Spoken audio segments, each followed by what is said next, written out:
Welcome to ultra mind. இந்த வீடியோவில் புதுசாக இங்கிலீஷ் லேர்ன் பண்ணணும் அப்படின்னு ஸ்டார்ட் பண்ணியிருக்க ஒரு பிகினருக்கும் இல்லை நம்ம வீட்டில் இருக்கிற கிட்ஸுக்கும் யூஸ் ஆகிற சின்ன சின்ன சென்டென்ஸை தான் பார்க்க போகிறோம். வீடியோக்குள்ளே போகிறதுக்கு முன்னாடி நம்ம சேனலை சப்ஸ்கிரைப் பண்ணாதவங்க சப்ஸ்கிரைப் பண்ணிவிடுங்க. First sentence. இப்போ நம்ம வீட்டில் வந்துட்டு நமக்கு நிறையா ஒர்க் இருக்குது, இல்லை நம்ம ஒர்க் பண்ணுற இடத்துல வந்துட்டு நமக்கு நிறையா வேலையெல்லாம் இருக்குது அப்படின்னா அப்போ வந்துட்டு சொல்லுவோம் இல்லையா, இன்றைக்கி நிறையா வேலை இருக்குது, என்னை யாரும் டிஸ்டர்ப் பண்ணாதீங்க அப்படின்லாம். இந்த இன்றைக்கி எனக்கு நிறைய வேலை இருக்குது அப்படிங்கிறத I have so much work today, I have so much work டுடேன்னு சொல்லலாம். அப்படி இல்லைன்னா I have so much to do today, I have so much to do டுடேன்னு சொல்லலாம். Next sentence. இப்போ வீட்லையோ இல்லை நம்ம ஃப்ரெண்ட்ஸ்கிட்டையோ வந்துட்டு நார்மலாக கேட்போம் இல்லையா, இந்த வீக்கெண்ட் என்ன பண்ணலான் இருக்கா, ஃப்ரீயாக இருக்கியா, வெளில போகலாமா அப்படின்லாம். இந்த வீக்கெண்ட் நீ என்ன பண்ண போகிற அப்படிங்கிறத what are you going to do this weekend, what are you going to do this வீக்கெண்டுன்னு கேட்கலாம். Next sentence. இப்போ ஒரு வேலையில் இருக்கிறவங்களுக்கும் அவங்களோட கடமையை செய்யணும் அப்படின்னு ஆசை இருக்கும் இல்லையா. இப்போ ஒரு டீச்சராக இருக்காங்க அப்படின்னா நான் என் டீச்சராக என் கடமையை செய்வேன் அப்படிம்பாங்க. இல்லை ஒரு ஸ்டூடெண்ட்டாக இருந்தால் கூட சொல்லுவோம்ல, நான் ஒரு ஸ்டூடெண்ட்டாக என் கடமையை செய்வேன் அப்படின்லாம். நான் ஒரு டீச்சராக என் கடமையை செய்வேன் அப்படிங்கிறத as a teacher I will do my duty, as a teacher I will do my டியூட்டின்னு சொல்லலாம். Next sentence.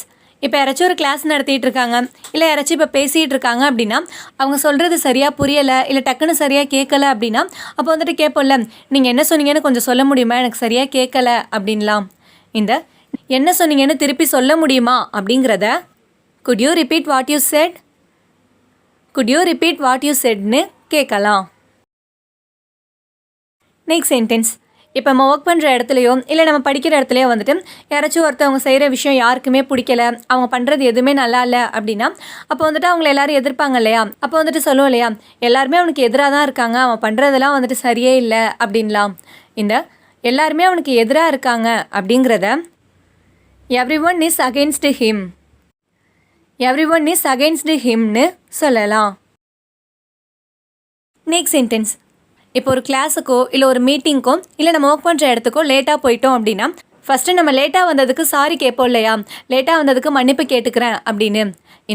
லேட்டாக வந்ததுக்கு மன்னிப்பு கேட்டுக்கிறேன் அப்படிங்கிறத I apologise for being late, I apologise for being லேட்டுன்னு சொல்லலாம். Next sentence. இப்போ நம்மக்கிட்ட புதுசாக ஏதாச்சும் ஒரு ஒர்க்கோ ப்ராஜெக்டோ கொடுக்குறாங்க, இல்லை வேறு யாராவது வந்துட்டு நம்மக்கிட்ட ஒரு ஹெல்ப் கேட்குறாங்க அப்படின்னா நம்மளால் அது செய்ய முடியுமா என்னென்னு டவுட்டாகவே இருக்குது அப்படின்னா அப்போ வந்துட்டு சொல்லுவோம்ல, என்னால் அது செய்ய முடியுமா என்னன்னு தெரியல, இருந்தாலும் நான் ட்ரை பண்ணுறேன் அப்படின்லாம். என்னால் அதை செய்ய முடியுமான்னு தெரியலை அப்படிங்கிறத I don't know whether I can do it, I don't know whether I can do இட்னு சொல்லலாம். Next sentence. இப்போ நம்ம ஃப்ரெண்டுக்கோ இல்லை நமக்கு தெரிஞ்சவங்களுக்கோ வந்துட்டு நாளைக்கு பிறந்த நாள் அப்படின்னா அப்போ வந்துட்டு நம்ம மற்ற ஃப்ரெண்ட்ஸ்டெல்லாம் சொல்லுவோம் இல்லையா, அவளுக்கு நாளைக்கு தான் பிறந்த நாள், நம்ம ஏதாச்சும் செலிப்ரேட் பண்ணலாம் அப்படின்லாம். நாளைக்கு தான் அவளோட பிறந்த நாள் அப்படிங்கிறத tomorrow is her birthday, tomorrow is her பர்த்டேன்னு சொல்லலாம். Last sentence. இப்போ ஒருத்தவங்க வந்துட்டு எல்லாருக்கூடமே நல்லா ஃப்ரெண்ட்லியாக இருக்காங்க, எல்லாருக்கூடமே பாசமாக இருக்காங்க, கேராக இருக்காங்க அப்படின்னா மோஸ்ட்லி அவங்களுக்கு வந்துட்டு நிறைய எதிரிகள்லாம் இருக்க மாட்டாங்க இல்லையா. அப்போ வந்துட்டு சொல்லுவோம்ல, அவனுக்கு எதிரியே கிடையாது, அவன் எல்லாருக்கூடையும் நல்லா ஃப்ரெண்ட்லியாக இருப்பான் அப்படின்லாம். அவனுக்கு எதிரியே கிடையாது அப்படிங்கிறத he has no enemies, he has no எனிமீஸ்னு சொல்லலாம்.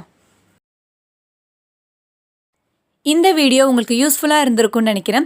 உங்கள் ஃப்ரெண்ட்ஸ் யாராச்சும் இங்கிலீஷ் கற்றுக்கணுன்னு ஆசைப்படுறாங்கன்னா மறக்காமல் இந்த வீடியோவை அவங்களுக்கு ஷேர் பண்ணுங்கள். அண்ட் தேங்க்ஸ் ஃபார் வாட்சிங்.